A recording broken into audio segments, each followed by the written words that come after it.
বাবা, আমারে কয়টা টাকা ভিক্ষা দিবেন? কিরে আরিফ, এইটা তোর মা না? তোর মতো এরকম একটা পোলা থাকতে তোর মায় ভিক্ষা করে, তোর লজ্জা করে না? হ্যাঁ, তুই চুপ কর, বেশি কথা বলিস না। বেশি যদি দরদ লাগে না, তাহলে এই বুড়িটারে তুই বাড়িতে নিয়ে যা, পাল যা।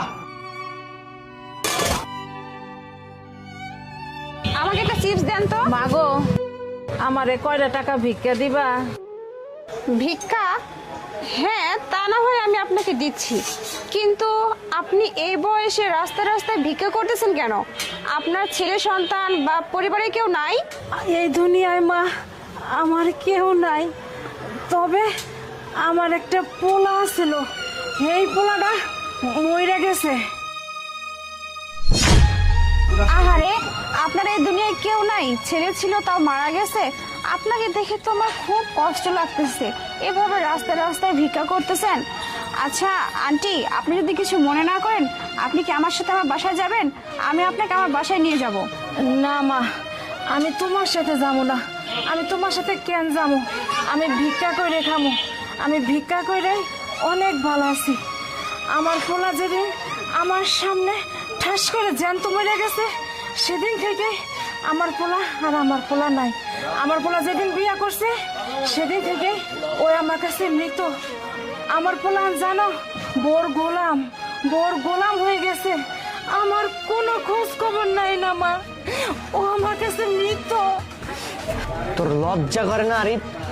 তোর মায় তোর চোখের সামনে ভিক্ষা করতেছে। তোর মা, জন্মদাতি মা তোরে কইতাছে তুই নাকি হ্যার চোখের সামনে ঠাস করে পড়া মইরা গেছস।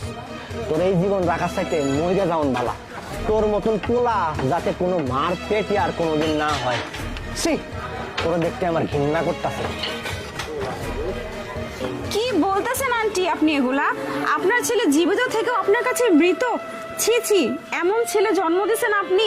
আপনার তো মাতৃত্বটা বৃথা হয়ে গেছে। যে আজকালকার দিনের সন্তানরা তার মা বাবাকে দেখে না। আসলে এরকম কুলাঙ্গার সন্তান থাকার থেকে না মরে যাওয়াই ভালো।